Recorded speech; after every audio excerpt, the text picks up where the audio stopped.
राजपुर गांव और चुड़ैल दोस्त दोस्तों, यह बहुत समय पहले की बात है। राजपुर नगर में एक गांव हुआ करता था। उस गांव में अनिल नाम का एक लड़का अपनी दादी के साथ रहता था। अनिल बहुत ही होशियार लड़का था। वह हर साल अपनी कक्षा में प्रथम आता था। उसे पढ़ाई का बहुत शौक था, इसलिए वह दिन भर पढ़ता रहता था, जबकि उसके उम्र के बाकी बच्चे खेलते रहते थे। एक दिन गांव में एक नई लाइब्रेरी खुली।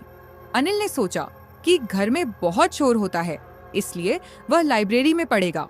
उसने अपनी दादी से कहा, दादी, मैं कल से लाइब्रेरी जाऊंगा। दादी ने कहा, ठीक है बेटा। अगले दिन स्कूल के बाद अनिल लाइब्रेरी पहुंचा। उसने देखा कि लाइब्रेरी बहुत बड़ी और साफ सुथरी थी। वह लाइब्रेरी के मालिक के पास गया और बोला, मुझे यहाँ एडमिशन लेना है। मालिक ने कहा, 1 महीने की फीस 400 रुपये है। अनिल ने कहा, ठीक है। फिर मालिक ने उसे उसकी सीट दिखा दी। अनिल रोज वहां बैठकर पढ़ने लगा।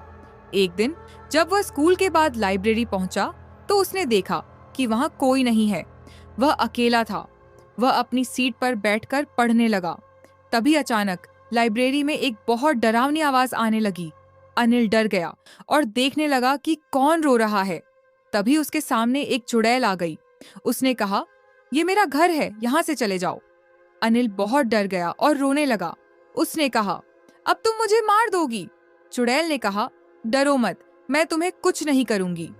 अनिल ने पूछा, तुम कौन हो? चुड़ैल बोली, मेरा नाम राधिका है। अनिल ने पूछा, तुम चुड़ैल कैसे बनी? राधिका ने कहा, मैं अपने माता पिता की इकलौती बेटी थी। मेरे चाचा ने जमीन के लालच में आकर मुझे और मेरे माता पिता को मार दिया और हमें यहीं जमीन में दफना दिया। बाद में यहाँ लाइब्रेरी बना दी गई।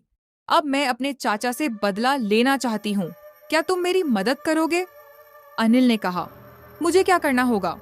राधिका बोली, जहाँ तुम बैठे हो उसके नीचे मेरा शरीर दफन है।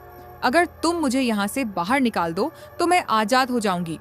अनिल ने वहीं खोदना शुरू किया। थोड़ी देर बाद उसे एक लाश मिली। जैसे ही लाश बाहर निकली, राधिका आजाद हो गई। उसने अपने चाचा से बदला लिया और उसे मार दिया।